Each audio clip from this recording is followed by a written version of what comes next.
কৃষকদের উৎপাদিত ফসলের ন্যায্য মূল্য নিশ্চিত করা এবং বাজারে ক্রেতা বিক্রেতাদের স্বার্থ রক্ষার লক্ষ্যে বাজার পরিদর্শন করলেন জঙ্গিপুরের বিধায়ক চিত্ত মুখার্জি। রঘুনাথগঞ্জ তুলসীবাড়ি বাজারে প্রশাসনের বিভিন্ন স্তরের আধিকারিক, কৃষি বিভাগের প্রতিনিধি, বাজার কমিটির সদস্যদের সঙ্গে নিয়ে তিনি বাজার পরিদর্শন করেন। বিভিন্ন প্রান্ত থেকে আসা সবজি ও ফল চাষী বিক্রেতারা তাদের দীর্ঘদিনের সমস্যার কথা তুলে ধরেন। আগামীতে দাম দর নিয়ে মানুষের যাতে কোনো অসুবিধা না হয় সেই বিষয়ে আলোচনা করা হবে বলে আশ্বাস দেন বিধায়ক। মানসিক স্বাস্থ্যের জন্য সবার আগে যে নামটি মনে ভেসে ওঠে, সুস্থ মনের ঠিকানা মনোবীক্ষণ। যোগাযোগ নাম্বার 7477799513। এগুলো আপনার হচ্ছে 700 এটা ডিমবালা। আর এগুলো রঘুনাথগঞ্জ তুলসীবাড়ি বাজারে প্রশাসনের বিভিন্ন স্তরের আধিকারিক, কৃষি বিভাগের প্রতিনিধি, বাজার কমিটির সদস্যদের সঙ্গে নিয়ে বাজার পরিদর্শন করলেন জঙ্গিপুরের বিধায়ক চিত্ত মুখার্জি। কৃষকদের উৎপাদিত ফসলের ন্যায্য মূল্য নিশ্চিত করা এবং বাজারে ক্রেতা বিক্রেতাদের স্বার্থ রক্ষার লক্ষ্যে এই পরিদর্শন। এদিন বাজার পরিদর্শনে এসে বিধায়ক সরাসরি কৃষকদের সাথে কথা বলেন। বিভিন্ন প্রান্ত থেকে আসা সবজি ও ফল চাষী বিক্রেতারা তাদের দীর্ঘদিনের সমস্যার কথা তুলে ধরেন।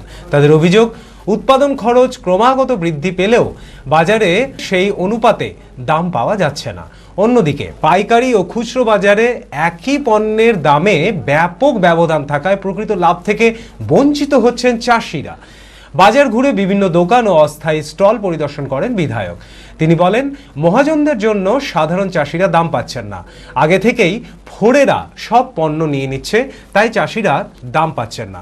আগামীতে দাম দর নিয়ে মানুষের যাতে কোনো অসুবিধা না হয় সেই বিষয়ে আলোচনা করা হবে বলে আশ্বাস দেন বিধায়ক। দ্রব্যমূল্য বৃদ্ধির ব্যাপারে কিছু অভিযোগ ছিল।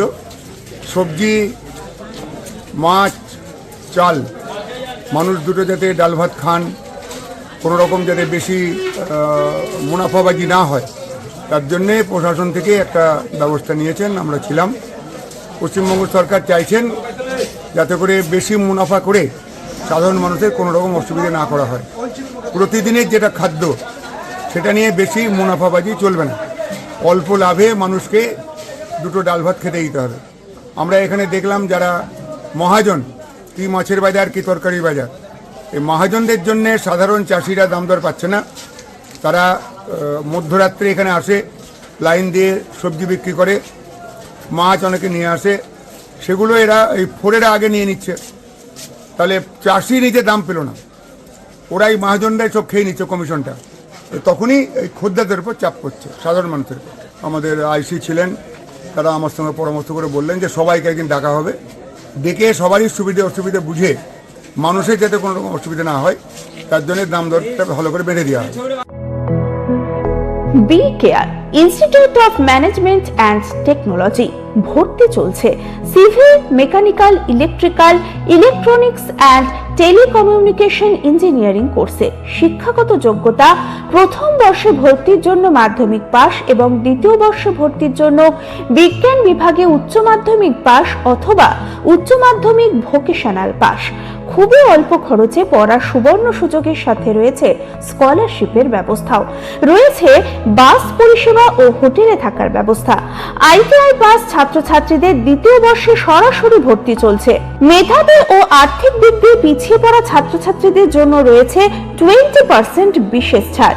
ঠিকানা NH34 এর কাছে, কানফালা, নবগ্রাম, মুর্শিদাবাদ। যোগাযোগ নাম্বার 08967158821।